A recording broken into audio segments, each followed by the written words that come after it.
इस guys good evening all of you. It's good afternoon now. चलता है.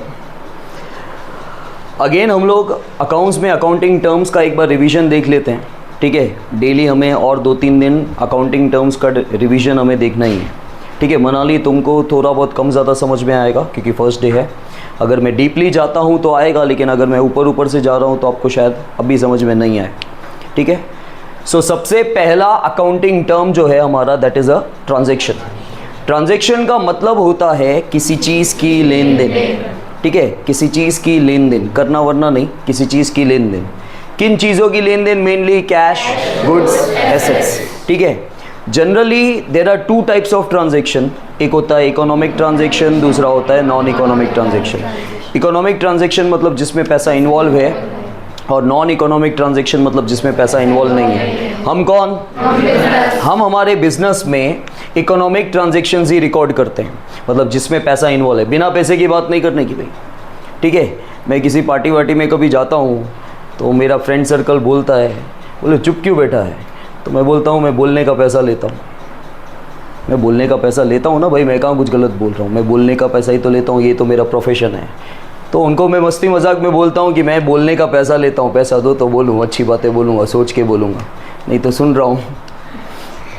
ठीक है, तो यहाँ पे जब आप कॉमर्स में आ चुके हो तो दया धर्म करते हो तो ठीक है, बाकी हम बिना पैसे की बात नहीं करते. तो इस तरह याद रखने का कि नॉन इकोनॉमिक ट्रांजैक्शंस हम हमारी बुक्स में रिकॉर्ड नहीं करेंगे, सिर्फ इकोनॉमिक ट्रांजैक्शंस ही हम हमारी बुक्स में रिकॉर्ड करते हैं. अब इकोनॉमिक ट्रांजैक्शन मतलब जिसमें पैसा इन्वॉल्व है. अब उसमें 2 तरह के ट्रांजैक्शन होते हैं. देखो अभी भी इसमें कन्फ्यूजन होता है. क्या कन्फ्यूजन होता है कुछ बच्चों को कि इन्वॉल्व का मतलब नहीं समझते. उनको ऐसा लगता है कि अभी का भी कैश आ रहा है या जा रहा है उसको इन्वॉल्व बोलते हैं. इन्वॉल्व मतलब पैसा उस चीज़ में है, दैट्स ऑल. अभी का अभी जा रहा है या आ रहा है वो फिर कैश ट्रांजैक्शन हो जाता है. Cash transaction is a part of economic transaction only. तो इकोनॉमिक ट्रांजैक्शन में 2 तरह के ट्रांजैक्शन आते हैं, that is a cash transaction and credit transaction. ये दोनों ही ट्रांजैक्शंस आपके इकोनॉमिक ट्रांजैक्शंस हैं क्योंकि दोनों में पैसा इन्वॉल्व है, मतलब पैसा है. कैश ट्रांजैक्शन में ऑन द स्पॉट पैसा आता है या जाता है. क्रेडिट ट्रांजैक्शन में बाद में पैसा आएगा या बाद में पैसा जाएगा. फॉर एग्जांपल मैंने बोला कि ये मार्कर मैंने लिया, स्टेशनरी वाले को उसी समय पैसा दे दिया, तो कैश ट्रांजैक्शन. लेकिन मैंने मार्कर लिया, स्टेशनरी वाला मेरा पहचान वाला है, मैं उसको बोल रहा हूँ मैं कल पैसा दूंगा, बोल रहा है ठीक है, तो that is a credit transaction. आपने उसी समय पैसा दे दिया या आपको उसी समय पैसा मिल गया तो कैश ट्रांजैक्शन. और आपको बाद में पैसा मिलेगा या बाद में पैसा चुकाओगे तो वो क्रेडिट ट्रांजैक्शन. लेकिन दोनों में पैसा तो है ही, ऐसा तो नहीं है कि पैसा नहीं है. तो दोनों ही क्या है? Economic transaction. इसके बाद है गुड्स. गुड्स का मतलब होता है जिन आइटम में हम लोग डील करते हैं. हमारा पहला अकाउंटिंग टर्म जो था दैट इज अ ट्रांजैक्शन. दूसरा है हमारा गुड्स. गुड्स का मतलब होता है जिन आइटम में बिजनेसमैन डील करे, जिन आइटम में हम लोग डील कर रहे हैं. ठीक है, मतलब जो चीज़ मैं अपनी दुकान पर रेगुलरली बेच रहा हूँ दैट इज़ अ गुड्स. ठीक है, फॉर एग्जांपल अगर मेरी स्टेशनरी की दुकान है तो उस स्टेशनरी की दुकान पर मैं जो भी स्टेशनरी आइटम रेगुलरली सेल कर रहा हूँ उसे मैं गुड्स कहूँगा. मेरी फर्नीचर की दुकान है, मेरी फर्नीचर की दुकान पे सिर्फ मैं सोफ़ा ही बेच रहा हूँ तो सोफ़ा मेरे लिए गुड्स हुआ. ठीक है, मेरी इलेक्ट्रॉनिक्स की दुकान है, लेकिन इलेक्ट्रॉनिक्स की दुकान पे मैं सोनी का टीवी, वो भी खाली 32 इंच का ही बेच रहा हूँ, तो वही मेरे लिए गुड्स हुआ. 42 इंच का या 55 इंच का टीवी भी मेरे लिए गुड्स नहीं हुआ क्योंकि वो मैं नहीं बेच रहा हूँ. जो मैं अपनी दुकान पे रेगुलरली सेल करूँगा वो मेरे लिए गुड्स है, नहीं तो नहीं. ठीक है, कनिष्का की ज्वेलरी की शॉप है. अब कनिष्का की ज्वेलरी की शॉप है, मैं एग्जांपल खुद के बना रहा हूँ, ज़रूरी नहीं ऐसा होगा क्योंकि देखो सोनी का फ्रेंचाइजी आता है. अब सोनी का 32 इंच का ही खाली फ्रेंचाइजी नहीं आता है, लेकिन मैं आपको एग्जांपल दे रहा हूँ कि गुड्स किसको बोलते हैं. अब इसका ज्वेलरी शॉप है, कोई भी ऐसा ज्वेलरी शॉप नहीं होगा जो खाली चेन बेच रहा है, लेकिन इसका ज्वेलरी शॉप है वो खाली चेन के स्पेशलिस्ट है, एक्सपर्ट्स हैं, वो वैरायटी ऑफ चेन्स बेच रहे हैं, बाकी किसी में डील नहीं करते. ठीक है, जैसे पहले के ट्यूशन चलते थे तो पहले के ट्यूशन में क्या होता था? सारे सब्जेक्ट. अब क्या हो रहा है? धीरे धीरे धीरे 2 सब्जेक्ट का भी ट्यूशन चलता है, 4 सब्जेक्ट का भी चलता है, सारे सब्जेक्ट का भी चलता है. तो वो वैरायटी आपको मिल रही है. वैसे इसकी ज्वेलरी का शॉप है, उस पर वो वैरायटी ऑफ खाली चेन बेच रही है, सिर्फ चेन ही डील कर रही है. ज्वेलरी का शॉप है तो आप ये नहीं सोचो कि बैंगल भी मिलेगा, रिंग भी मिलेगी, ईयर रिंग भी मिलेगी, नोज रिंग भी मिलेगी, नहीं, ये सब चीज़ें नहीं मिल रही है. उसके पास सिर्फ क्या मिल रहा है? चेन मिल रहा है, तो उसके लिए चेन क्या हो गया? गुड्स हो गया, उसके लिए, कस्टमर के लिए नहीं, ठीक है। तो गुड्स का मतलब होता है जिन आइटम में हम लोग रेगुलरली डील करें, उसे गुड्स कहा जाता है। देन गुड्स के साथ कनेक्टेड है स्टॉक। स्टॉक का मतलब होता है इन टू वर्ड्स अनसोल्ड गुड्स, जो गुड्स बिके नहीं, ठीक है। कनिष्का की एक ज्वेलरी शॉप है, उसने कम से कम 50 चेन्स बना के रखी है अपने पास। तो जो 50 चेन्स इसने बना के रखी है बेचने के लिए, that is a goods for her, ठीक है, उसके लिए गुड्स है। अब उस 50 में से 30 चेन आगे चल के बिक चुकी है, तो जो 30 चेनें बिक चुकी है वो भी गुड्स है, जो 20 चेनें नहीं बिकी है वो भी गुड्स है, लेकिन जो नहीं बिका है वो क्या है, उसे अनसोल्ड गुड्स कहा जाएगा, वो स्टॉक है। समझ में आ गया। स्टॉक के बाद अब हम आ जाते हैं डेटर्स पे, ठीक है। डेटर्स का मतलब होता है जिस बंदे से पैसा हमारा निकलता है, ठीक है, हमने उसको उधार दी थी या किसी भी कारण से हमारा पैसा उससे निकलता है, तो वो सामने वाला बंदा हमारा डेटर है। मैंने कनिष्का को 20,000 रुपये उधार दिए थे, ठीक है। अब कनिष्का से मेरे 20,000 रुपये निकलते हैं, तो कनिष्का मेरी कौन हो गई, डेटर हो गई। और डेटर अगर आपका पैसा खा जाए, कनिष्का को मैंने 20,000 दिए थे, जैसे ही जिस दिन मैंने 20,000 दिए उसी समय वो मेरी क्या बन गई, डेटर बन गई। और 1 महीने के बाद वो मुझे पैसा देने वाली थी, लेकिन 1 महीने के बाद उसने पैसा मुझे नहीं दिया और पैसा देगी भी नहीं, वो खा गई, डिक्लेयर हो गया। मैंने मान लिया कि पैसा भाई इसे निकलना नहीं है, तो मेरा पैसा डूब गया, मेरा पैसा डूब गया। डेटर अगर पैसा खा गया, ये सब तो कहानी है, पैसा डूब गया नहीं है, वो सिंपल आपको याद रखना है। तो डेटर अगर आपका पैसा खा जाए, पैसा न दे, तो वो अपना लॉस है, उस लॉस को क्या बोलेंगे, तो बैड डेब्ट्स हमेशा डेटर के साथ कनेक्टेड होता है, और बैड डेब्ट्स के साथ कनेक्टेड होता है। देखो बैड डेब्ट्स रिकवर्ड होगा ही जरूरी नहीं है, लेकिन कनेक्टेड उसे अगर होगा तो बैड डेब्ट्स के बाद ही होगा। बिना बैड डेब्ट्स के बैड डेब्ट्स रिकवर्ड नहीं हो सकता, और बिना डेटर के बैड डेब्ट्स नहीं हो सकता। कनेक्टेड मतलब वो ऐसा नहीं समझना कि डेटर होगा तो बैड डेब्ट्स हो गई और बैड डेब्ट्स रिकवर्ड भी हो गई, ऐसा नहीं है। लेकिन हाँ, हर बिजनेस में बोला जाता है, मान के चलो कोई ना कोई कुछ ना कुछ पैसा तो खाएगा, तो सही होता है। आप कितने भी बड़े पहचान वाले क्यों नहीं हो, कितने भी बड़े लोग क्यों नहीं हो, कोई ना कोई आपका कुछ ना कुछ पैसा तो खाएगा, तो सही होता तो है ही बैड डेब्ट्स। हाँ, रिकवर्ड होता है कोई ज़रूरी नहीं है, लेकिन बैड डेब्ट्स होता है, ये होता ही है, ठीक है। और बैड डेब्ट्स रिकवर्ड क्या है, जो बंदा डेटर आपका पैसा खा चुका था वो हो गया बैड डेब्ट्स। अब कुछ समय के बाद वही बंदा जो आपका पहले डेटर था, वही बंदा आके आपको पैसा लौटा रहा है, जितना भी पैसा लौटा है, पूरा नहीं, सारा नहीं, हाँ सारा लौटा रहा है, तभी भी वो बैड डेब्ट्स रिकवर्ड है। लेकिन जितना भी पैसा लौटा है वो पैसा आपके लिए क्या है, बैड डेब्ट्स रिकवर्ड। मैंने एग्जांपल आपको दिया, मैंने कनिष्का को 20,000 रुपये दिए, जिस दिन 20,000 रुपये उधार दिए उसको 1 महीने के लिए, उस दिन वो मेरी डेटर बनी, कनिष्का इज़ माई डेटर, ठीक है। अब कनिष्का 1 महीने के बाद पैसा देने वाली थी, कनिष्का पैसा खा गई, तो हो गया मेरा बैड डेब्ट्स। लेकिन एक चीज़ याद रखना, जब बैड डेब्ट्स होता है, पहली बात ये बैड डेब्ट्स एक लॉस है, और ये एक ऐसा लॉस है जो डेटर के साथ ही कनेक्टेड है। डेटर नहीं होगा तो ये लॉस वैसे भी नहीं बनता। दूसरा, जब कभी बैड डेब्ट्स होगा, आपके डेटर कैंसिल हो जाते हैं।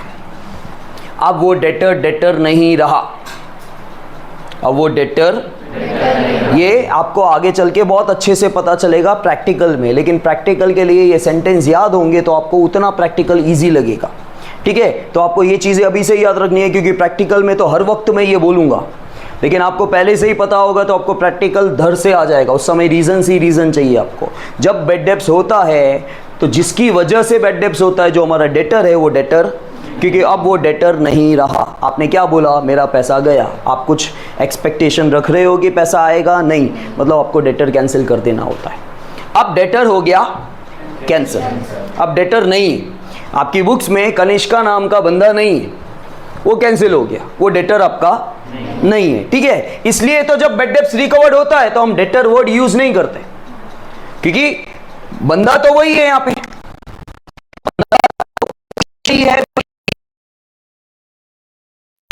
जब तक बैड डेब्ट्स नहीं हुआ था, कनिष्का आपका डेटर था, मतलब थी, जो भी है, ठीक है। और जब बैड डेब्ट्स हो गया तो कनिष्का नाम की डेटर कैंसिल हो गई, ठीक है। अब डेटर कैंसिल हो गई तो हम कनिष्का को डेटर यहां पे बोल नहीं रहे हैं, अभी वो डेटर नहीं है हमारी, ठीक है। अब बैड डेब्ट्स रिकवर्ड हो रहा है तो मैं कनिष्का वर्ड यूज नहीं कर सकता हूं, क्योंकि जैसे ही मैं कनिष्का वर्ड बोलूंगा ना, वो डेटर समझेंगे हम लोग उसको क्या समझेंगे, भाई डेटर की बात हो रही है। हो तो वही बंदे की बात हो रही है, लेकिन वो बंदे का जो टैग है ना, पोस्ट थी, वो हटा दी। वो पहले टैग क्या था, डेटर का टैग था। अब वो डेटर का टैग हमको उसको नहीं देना है, क्योंकि डेटर का टैग हमने छीन लिया। जब बेड डेब्ट्स हुआ था तब डेटर कैंसिल हो गया था। तो अब बंदी तो वही है जो पैसा लौटा रही है, जो पैसा खा गई थी वही बंदी पैसा लौटा रही है, लेकिन वो अब आपकी डेटर नहीं है। तो जब बेड डेब्ट्स रिकवर्ड होता है तो वो हमारी डेटर उस समय नहीं होती है। ये भी प्रैक्टिकल में बहुत ज़्यादा काम आता है, याद रखना। और बेड डेब्ट्स रिकवर्ड अकाउंट्स क्या बोलता है, बेड डेब्ट्स रिकवर्ड आपके लिए क्या है, इनकम है। क्या है बेड डेब्ट्स रिकवर्ड, इनकम है। क्यों, अकाउंट्स सिर्फ अकाउंट्स बोलता है। और अकाउंट्स ऐसा सोचने को क्यों बोलता है, क्योंकि अकाउंट्स बोलता है जब बेड डेब्ट्स हुआ था ना, अब वो पैसा भूल गए थे। आप वो पैसा भूल गए थे, आपने नहीं सोचा था कि वो पैसा वापस आएगा।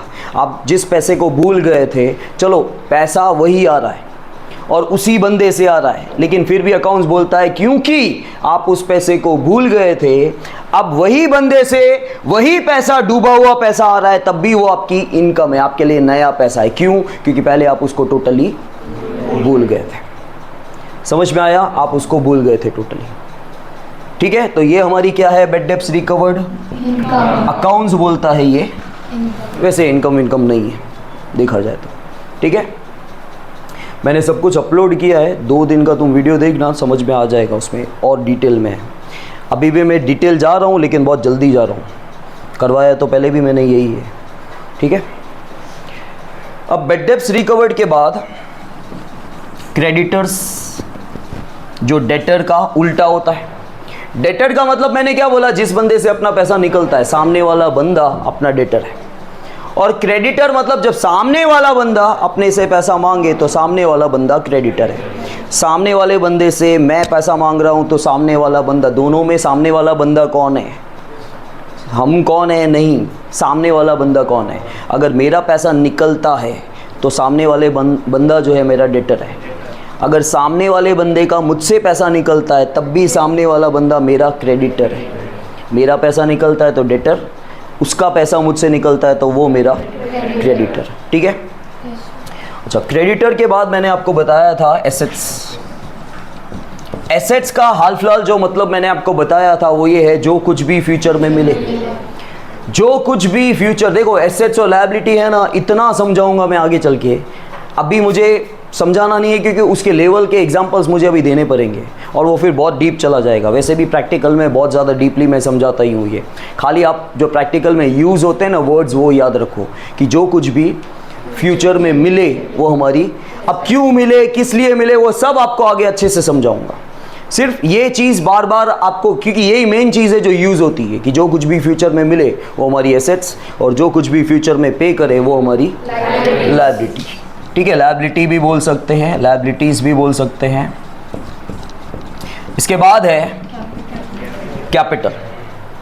ठीक है, कैपिटल अगर सिंपल लैंग्वेज में आपको समझना है, कथा तो मैं सुनाऊंगा ही, सिंपल लैंग्वेज में अगर आपको समझना है तो मालिक हमसे जो पैसा मांगता है, या मालिक का बिजनेस से, बिजनेस मतलब हम में से जो पैसा निकलता है, या मालिक ने जो पैसा इन्वेस्ट करके बिजनेस में रखा है, मतलब बात तो वही हुई, उसका, मालिक का जो पैसा हमसे निकलता है ना, उस टोटल पैसे को हम लोग, देखो अब ये नहीं सोचना कि मालिक का पैसा निकलता है तो मालिक ने क्या खाली हमको पैसा ही दिया है वही निकलता है, ऐसा नहीं बोला मैंने।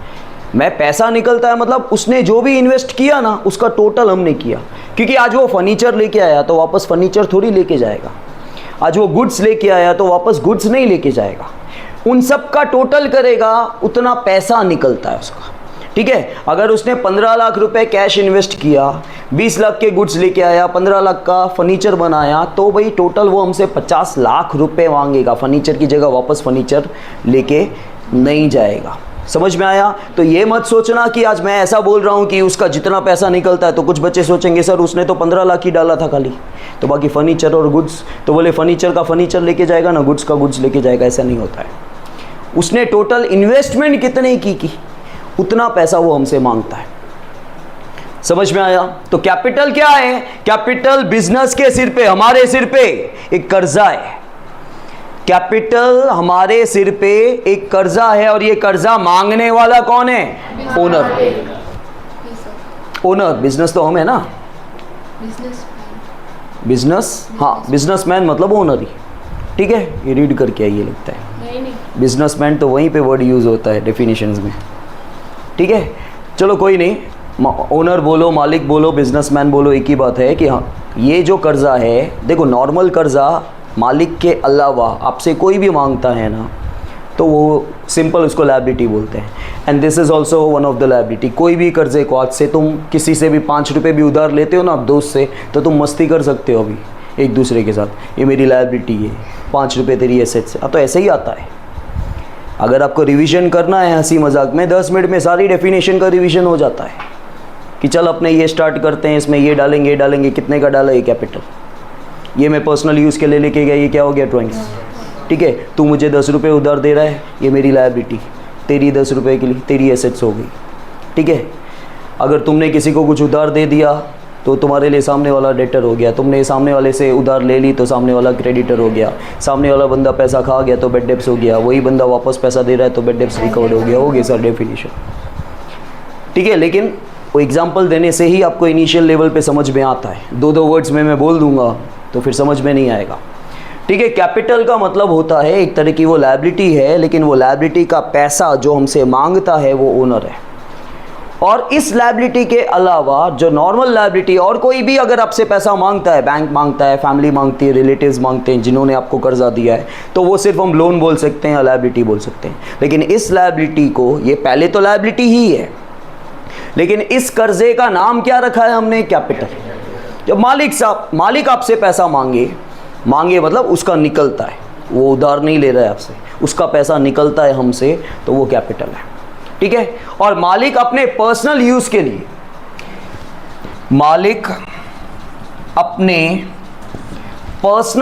के लिए, अगर पैसा विड्रॉ करके जाता है बिजनेस में से, मालिक अपने पर्सनल यूज के लिए बिजनेस में से पैसा विड्रॉ करके जाता है, लेके जाता है, तो उसे ड्राइंग्स कहा जाता है। पैसा नहीं, खाली कुछ भी मालिक अपने पर्सनल यूज के लिए बिजनेस में से कोई भी चीज़ लेके जाएगा तो उसे ड्राइंग्स कहा जाता है। फिर वो कैश लेके जाए, गुड्स लेके जाए, जो भी लेके जाए, उसे क्या कहा जाएगा, ड्राइंग्स कहा जाएगा। समझ में आया?